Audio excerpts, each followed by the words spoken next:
Well, welcome back, and of course you're watching Biz Check. We're live from Broadcasting House.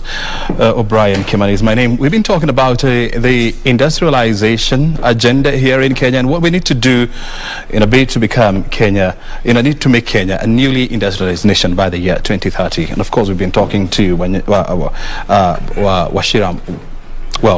Wambogo Nyamu. You have heard it all from him. He's very knowledgeable on issues around industrialization. Time now to switch gears and talk about another interesting subject here, agriculture sector in this country. Well, it is often said that agriculture contributes almost 60% to Kenya's GDP.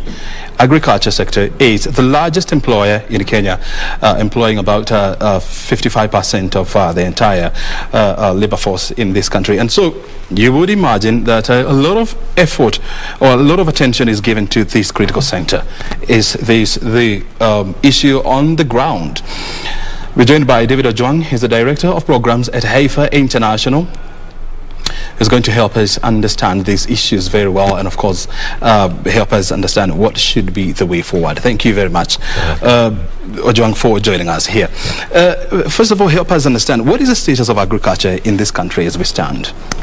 The status of agriculture is quite promising for Kenya, based on the investment which has been done by the government and also the private sector and also other donor. But apart from that, there are several systemic and infrastructural challenges which we are still facing. Key among them is climate change. The greatest impact is on the production along all the value chains. But also we have an aging population of farmers who are above 60 years. So the greatest worry is by 2030, who will be taking over the agriculture sector in Kenya.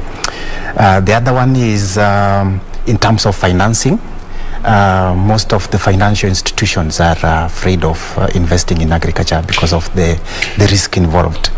So part of the activities which are driven towards that is to de-risk some of the agriculture systems to attract funding. Yeah. We talk about agriculture in this country whereby the average age of a smallholder of a small-scale farmer in this country is about 65 years. And you're talking about a country whose population, 70%, is below the age of 40. So what is the future of agriculture in this nation in the next 30 years, 20 years? Yeah, as you state clearly, we have a big population of about 75% who are below 35 years. And you find 37% of them are between 15 and 35 years. And as I told you, majority of farmers in Kenya are aging. So there is a projected challenge in terms of bringing this 37% into the agriculture mainstream. And it requires more systemic change and also social behavioral change among the youth to be part of the agriculture system. Yeah. And when you say systemic and behavioral change, what exactly are you talking about? The perception of the youth in entering into the agriculture system, but also infrastructural in terms of the government and also other partners putting up systems which can attract the youth to start participating in the agriculture. When you're talking about perception, and I mean, this is not a perception, but it's actually a reality that agriculture in this country for the longest time until recently, I mean, it was a one-way ticket to poverty because, number one, we didn't have enough markets. We didn't have markets for our produce. The infrastructure was not very good. And so you used to have a lot of challenges, transporting your produce from point A to point B. And until recently, this is somehow changing with investment in roads, investment in infrastructure and so much. And so then, how then do we encourage or do we incentivize young people to get into smart agriculture? Yeah, because according to the research which we did, it showed that the youth are more enthusiastic in the technology part of the system. And identifying those technology areas where the youth can participate will be great. That's one.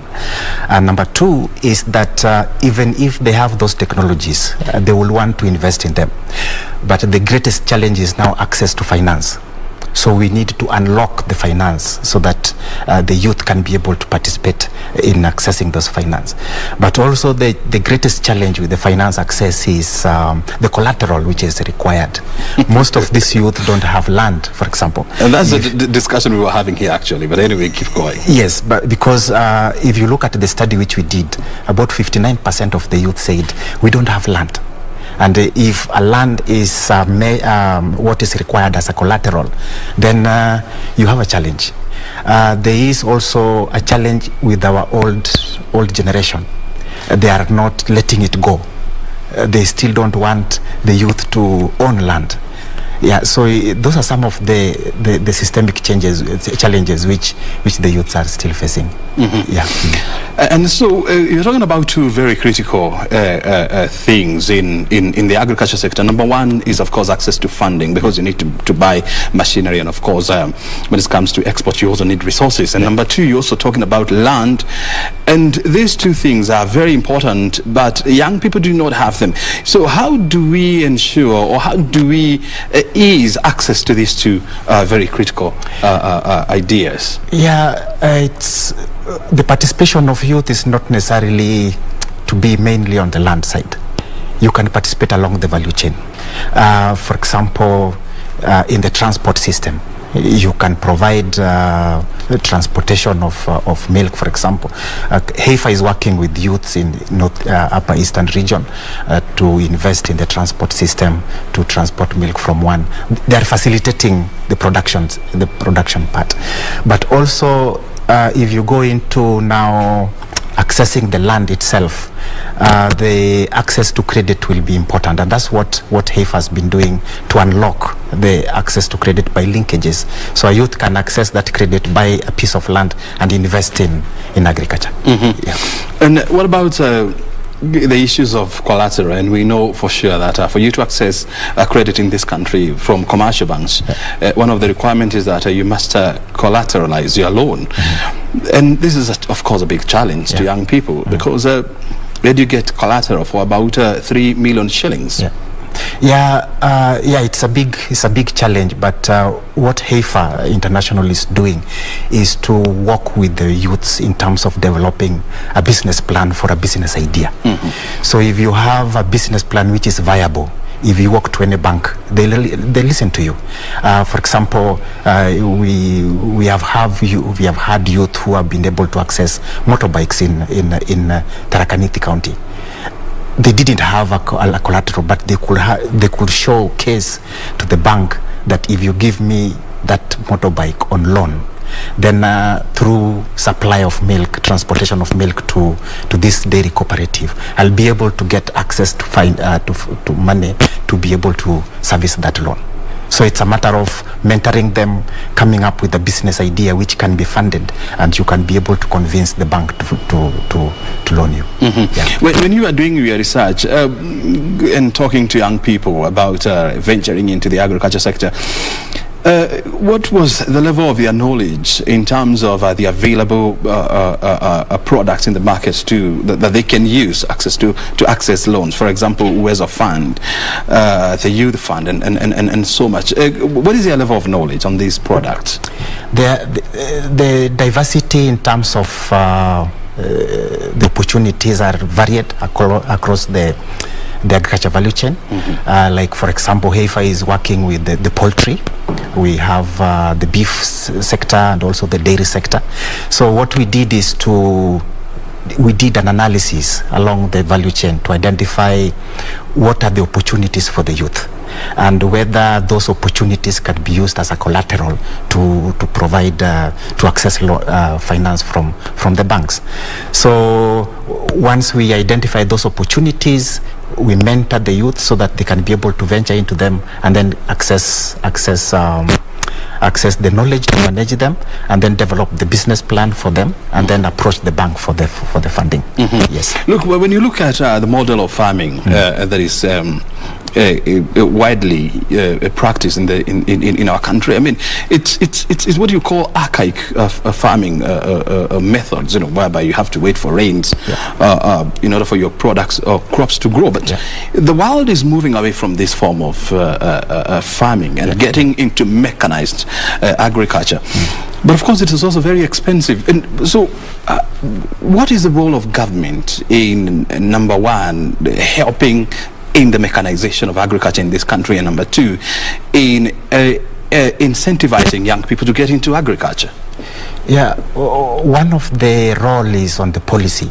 There's policy issues, and at one point, I think the importation of agriculture equipment was zero rated in Kenya, and that one was offering opportunities for the youth to access such equipment. But again, also, but when you look at the equipment that was zero rated, I mean, those are for big companies, definitely, because you're talking about tractors, you're talking about machineries, which are quite expensive. I'm talking at the micro level for graduate who just finished their studies just the other day, and they don't have a lot of money to import this product. How do you incentivize agriculture for them? Yeah, one is to expose them to those technologies, like simple technologies, like drip irrigation, for example, in horticulture. Horticulture, it costs you about 25,000 to establish an eighth of an acre, and you just approach certain, like Equity Bank or any other bank or Followthrough bank, and with a business plan, you can be able to get fund to invest in that. And we have also seen in about 6 months ago the government moving ahead and re-establishing the 4K clubs, which were very popular back in the early 90s and of course in the late 80s, in trying to inculcate of a culture of farming and of agriculture into young minds. How do you think? How do you see this going a long way in trying to encourage more young people to get into farming? And as I told you, is that what is driving youth out of agriculture is mainly the perception and also the attitude. The attitude is two-way. One, from the youth side, and also from the older generation like me, who are teachers, in terms of showing agriculture as part of as a punishment. So by establishing the reinventing now the 4K clubs, you are changing the attitude of the young men in terms of how they can perceive agriculture and how they can contribute to the agriculture. If you look at the current generation of young women, the girls, let me tell you, most of them don't understand the local vegetables. If you ask them about managu, for example, a girl who had entered a boarding school at class 6 and then all the way to the university, he'll not understand how managu or terere or those products are being cultivated. But through the 4K club, they are being nurtured at the tender level so that they can understand. And that one has potential in improving the food security and the nutrition in the future, because you are targeting the future generation. You see, when you look at countries where agriculture is practiced at a very high commercial level, and we are talking about countries like Germany, you're talking about countries like China, countries like United States. Farmers are some of the wealthiest people in these countries because they get a lot of government subsidies. They get a lot of government help in selling the products to even overseas markets. Do you think this is the case here in Kenya? And if not, how do we then create such a scenario? Yeah, like now, for example, Netherlands, for example, the dairy farmers, they have a lot of support from the government for the production of milk, and also the linkages and market. If you look at the policies which are being done at those countries, are driven towards stimulating production through access to finance, through access to technologies. The greatest challenge in Africa is the investment of the key partners in those systemic issues. Yeah, because one is that we do have a lot of policies which can drive the agriculture here in Africa, but those policies are not being implemented. Yeah.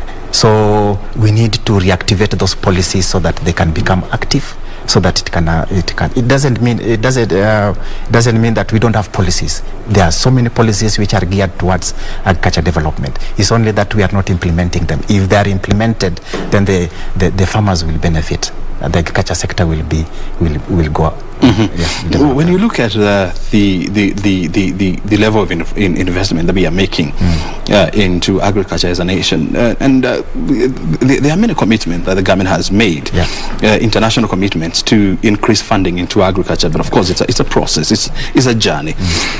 We are talking about 6-7% of our national budget, going into agriculture. And the question is this: is this even enough to revolutionize agriculture in this country? Yeah, the AU agreed that the Malabo Declaration. The Malabo Declaration agreed that the funding to agriculture should be 10%. And if you look at Kenya, currently we are at about 5-6%, 4% below the target. And that one is significantly affecting the operationalization of agriculture system in the country. But also, I think, and also if you look at the county government, very low percentage. If you compare with the national government, they are investing very low percentage of their total income or funding into agriculture. Probably is one, they don't understand the potential of agriculture in transforming the population, and that need to be inculcated to them. And that's the role of the private sector. That's the role of the organizations, the NGOs, to participate with the government to indicate to them that agriculture is very important in transforming the lives, so that they can now put more funding to agriculture. Yeah. There has been a lot of talk about agribusiness, making agriculture a business, and creating employment, and of course generating revenue. And you're giving an example of Netherlands, where the dairy industry is actually one of the largest. You do not talk about cheese in the world without talking about the Dutch cheese. You don't talk about milk in at the global level without talking about milk from Netherlands. Kenya is a world leader when it comes to production of tea and coffee. When it comes to production of flowers, we're actually number 3 in the world. And so why don't we or what do we need to do to encourage more young people to get into these forms of farming? Because when we talk about agriculture, the young people talk, what comes into mind is maize farming, beans farming, and potato farming. Yeah, the greatest challenge which we are facing that's make us not competitive in terms of the agriculture in our country is the cost of production is quite high. If you look at the input into the production, feeds, for example, almost take 75% of that. So if feed is expensive, then it means the investment will be expensive, but also the prices will be expensive. So we can't compete with other countries, just like our neighboring here, Uganda, for example. Yeah.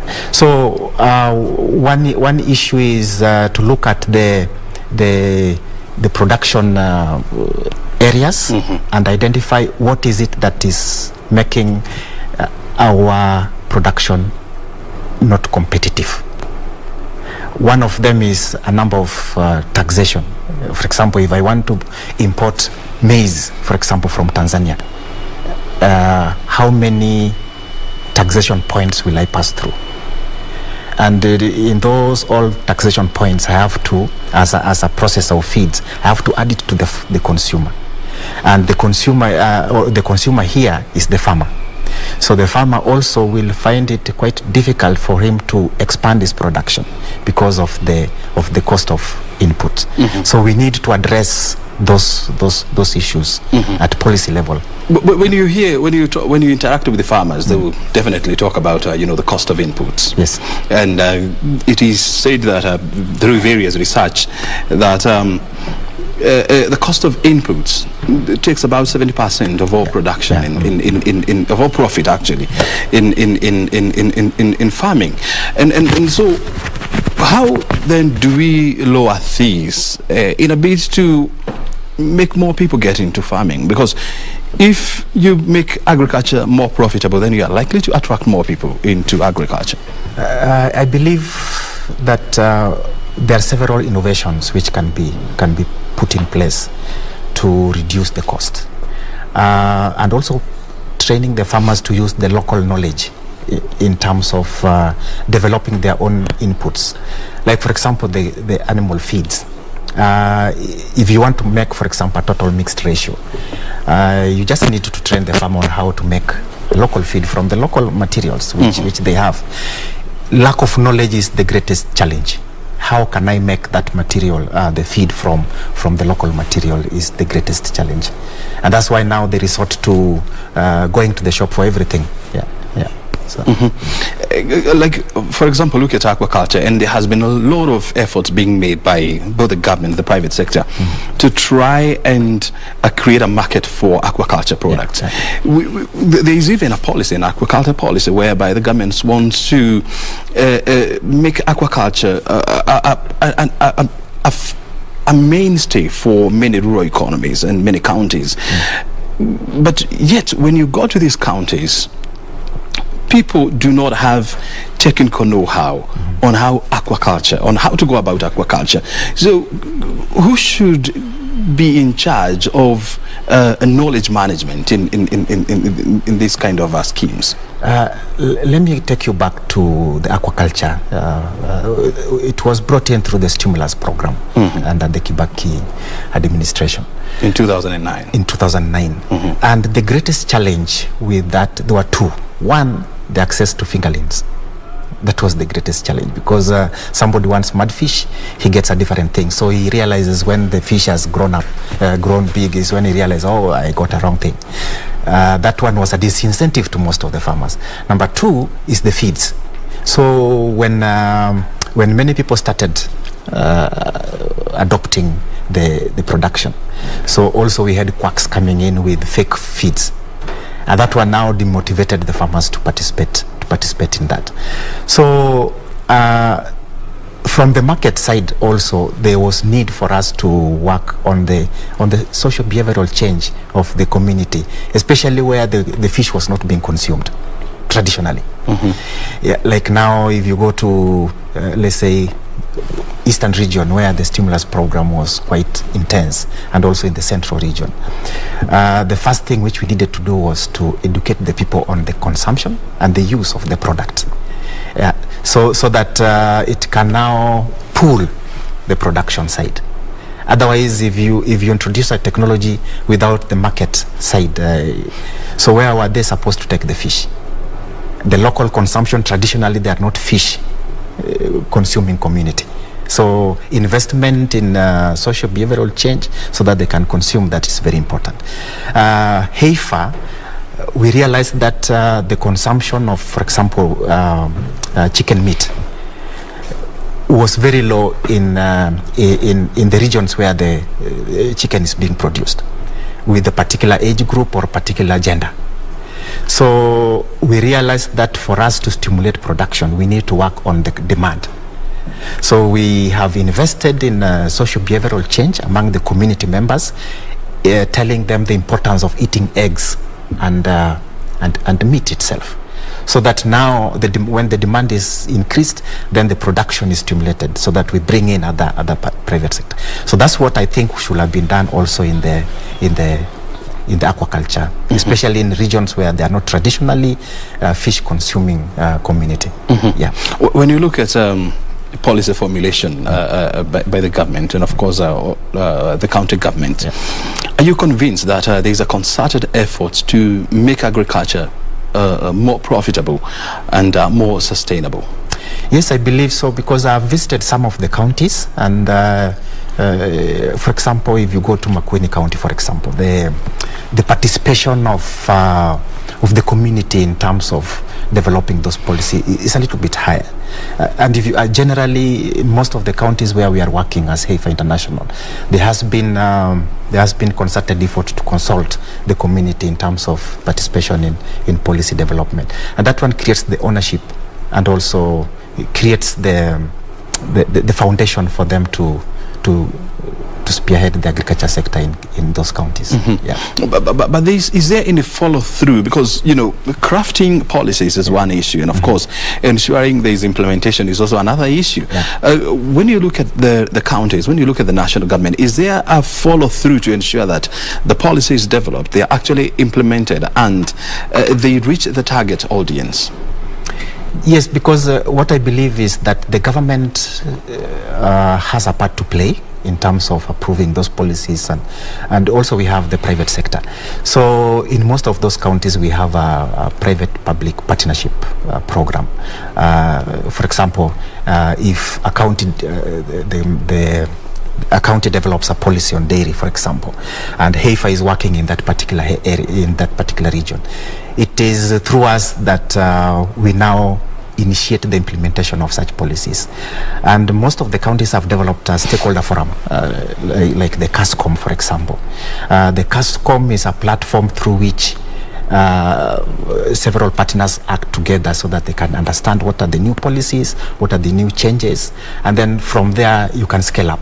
And that was a very good idea at the county level. You see, as a country, we pride ourselves as the silicon savannah of Africa. And when you look at innovation, it is often said that innovation is the future of agriculture, not just here in Kenya, but in the world. Are we embracing innovation in our agriculture processes? Yes, I believe so, because if you look at the change in the use of the mobile phone, for example, in terms of using the mobile phone to deliver extension services, to deliver input services, is quite enormous in the agriculture sector. At Heifer, we have partnered with several organizations. We have DigiFarm, who have come up with an Uber-like system where a farmer can just call for the service provider. These are youth now. And then also we have the DigiCow system, which is managed by the Safaricom. So people have embraced the technology. The greatest challenge is the knowledge of the availability of these technologies, and which need to be done in partnership with the media houses and also other stakeholders, so that people can be aware that in fact you can go to your mobile phone, tap this USSD code, and you get an array of education from there. Lack of knowledge is the greatest challenge. Is the greatest challenge. And also the Kenyan market is often said that it is flooded by fake inputs. You're talking about seeds, you're talking about chemicals, and this is also a big challenge to farming in this country. You know, how do we use technology to deal with this? Yeah, the linkage. For example, if it is fake chemicals, we know PCPB have an array within their website. They have indicated which chemicals have been banned, which are not banned. If you go to KEFIS, they'll advise you which chemicals will not be used in spraying the export vegetables, for example. Accessing that information in the website, through mobile phone is a great idea. It's a great idea. And you see, you're talking about agriculture in this country, whereby, you know, majority of the people they are well advanced in age. You're talking about a country where the average age of a farmer is 65, and so most of these people definitely they do not have the technical know-how of to logging onto a website, and of course reading all those technical words and getting to know this is what I need to do in a bit to clarify or to confirm that this is genuine product. So how do we package information in this country in a manner that it is accessible and it is chewable to the lowest of the low? The first thing is that's where the youth are coming in. in understanding those technologies, and they be able to disseminate those technologies to the older generation. But also, for example, if you look at the farming tech, for example, the DigiCow, where we have a number of youth who have come together. They have been able to access information on the mobile phone, but they disseminate this information to the farmers. And they have a number of farmers who they reach on daily basis, about 50 to 100. So that's one pathway through which you can reach the older generation, by making youth to be able to access that information and disseminate that information to the older generation. The second one is there are certain technologies where you have a voiceover. So when a message comes in, it speaks. And the older, even with the smallest phone, the kabambe, we call it that way. So they are able to access that information through the voiceover messaging. Mm-hmm. So when it comes in, it tells you in your local language that the rains will be coming soon, so you need to start planting. Mm-hmm. So those are some of the innovations which might help. And you see, these challenges are not just unique to Kenya. Mm-hmm. When you look at the African continent, whereby the African economy is 32% supported by agriculture. Yeah. You're talking about 23% of sub-Saharan Africa's economy being supported by agriculture. But yet productivity remains very, very low compared to other regions in the world. Like you're talking about productivity rate of less than 40%. So how do we increase our productivity? Yeah, one is to understand the challenges first. What are the factors which are contributing to this low productivity? The first one is the climate change. And climate change, as a mitigation measure, you have to come up with technologies which address those.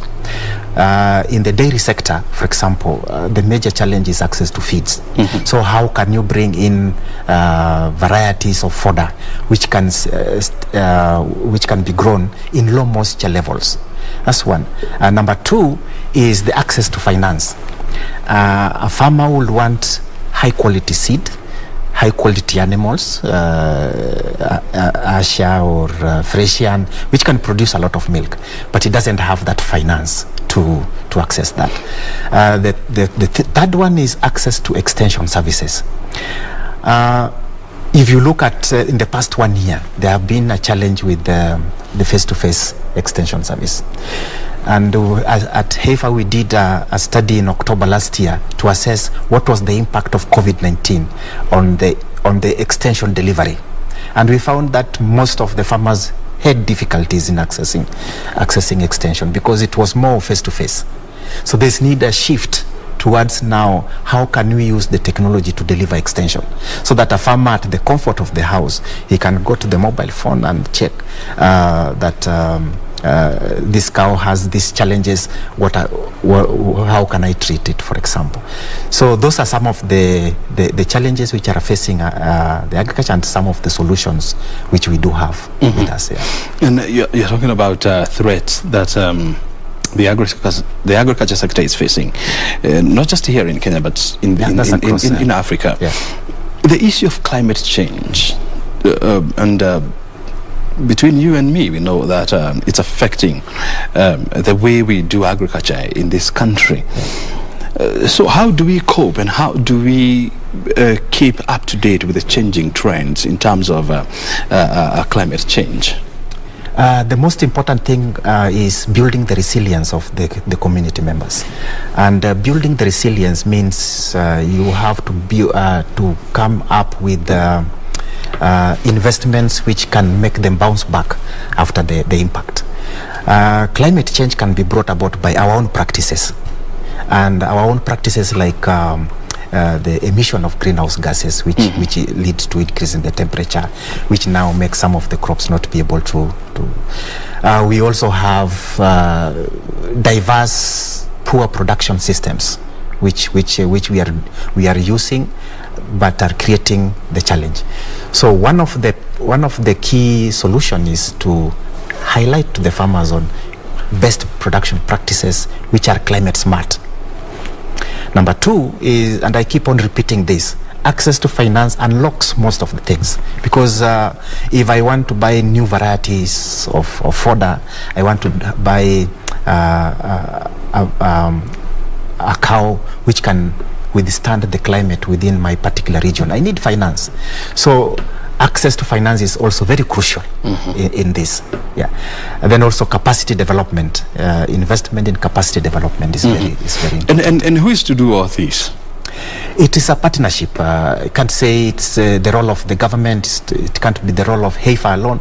It is a partnership, and also the private sector also can come in there. The innovation developers who brings in the innovation, the CSOs, the community organization, and the one now to